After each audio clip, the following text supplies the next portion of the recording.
Hello, I'm Roger Corman. Peter Bogdanovich brought St. Jack to me. He, of course, had started with me when he did Targets, and we'd remained close. He'd been my assistant for a number of years. We worked together, and we were good friends. St. Jack was from a novel by Paul Theroux, and he had developed a screenplay with Hugh Hefner. And Hugh was going to finance the picture and then pulled out at the last minute. And Peter asked me if I would be interested in coming in to produce the picture and finance it.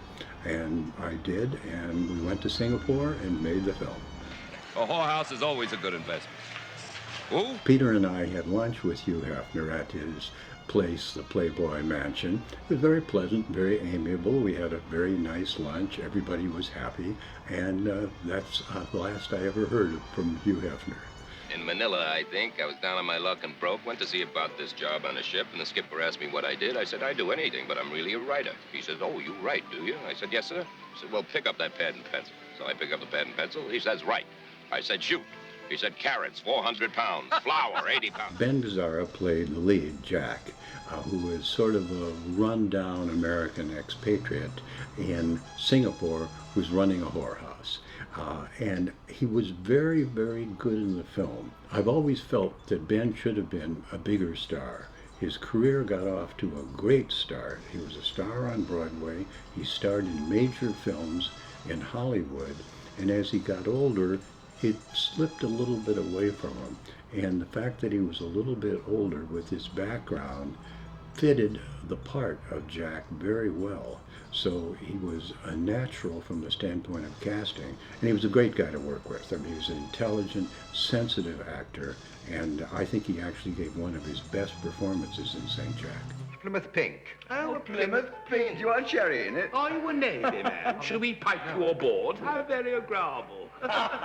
We cast a number of British actors in the film because Singapore, at the time the picture was taking place, which was supposed to be the Vietnam War, was still very heavily influenced by English expatriates. Denham Elliott, one of the more important of the English actors we had, and he, as with the others, was very, very good. I was very pleased with all of the acting in the film.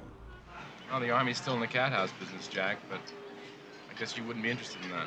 Because we didn't have enough money to bring a whole lot of actors from the United States and from England to Singapore, Peter played a key role in the film, and he was excellent. He's a very, very good actor. He's appeared in several films.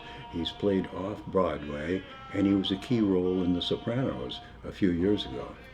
I mean, the choice isn't very big. Most people don't realize that. It boils down to 5. There's boys, girls, dirty pictures, exhibition, massage, combination thereof. Now, what did you have in mind? St. Jack, as with every film, goes through a number of cuts. I was very pleased with every cut, and I was delighted with the final cut. I think it's one of the best films Peter ever directed, and I think it's one of the best films I've produced. Wasn't for me. You think any red-headed skippers would buy from you? What, because of your charm? Peter's comment that it was one of the best films he ever directed, but that it didn't get the distribution it should have, is half correct. It is one of the best films he ever directed, but it got a great distribution. We pushed that film. As a matter of fact, we over-pushed it slightly in order to get the foreign sale. When we opened in New York, we were doing good business, and we got good reviews, and I knew the foreign buyers would want to see how the picture progressed after the opening week in New York and other places, and I slightly overspent on the advertising in order to push the picture to higher grosses. It was known as buying a gross. So therefore, it not only got a good distribution, it got a better distribution than it normally would have, because I was pushing it to get bigger figures in order to get the foreign sale that would allow us to break even and make a profit. You're a ponce, aren't you? Hard to say what anyone is. Well, I only mention it because, personally speaking, I can never bring myself to pay. William, people make love for so many crazy reasons. Why shouldn't money be one of them? Huh? The experience of shooting St. Jack was positive except for one thing. We went over budget.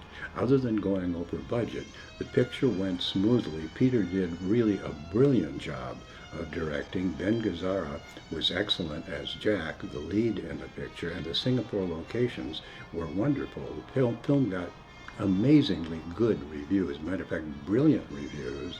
It wasn't the top prize, but it won, I think, the Critics' Prize at the Venice Film Festival.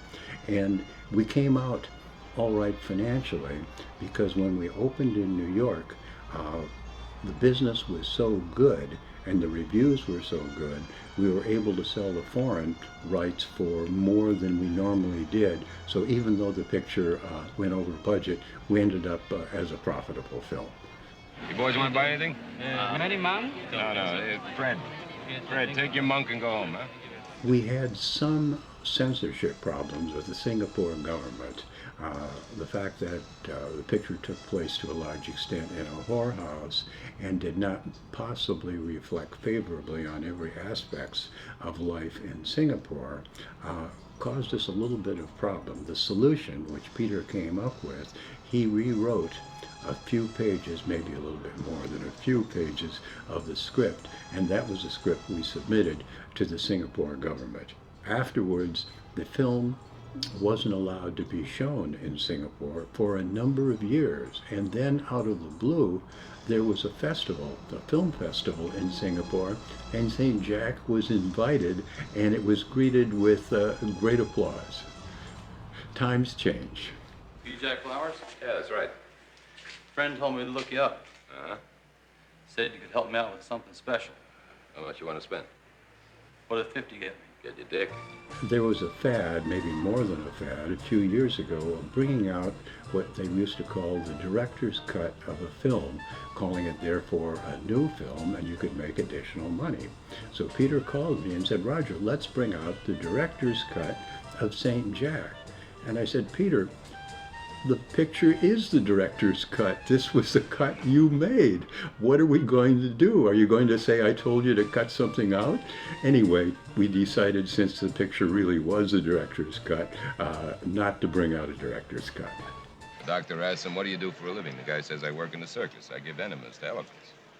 The thing is, to give an enema to an elephant, you have to shove your arm up its ass. The doctor says, that's it. You give up your job, I guarantee you the rash will go away. The guy says, what, give up show business?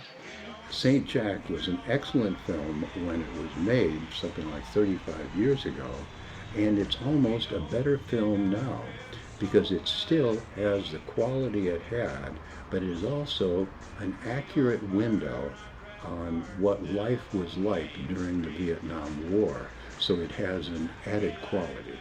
You choose him. Oh, Mr. Flower, everybody has their own preference in sex.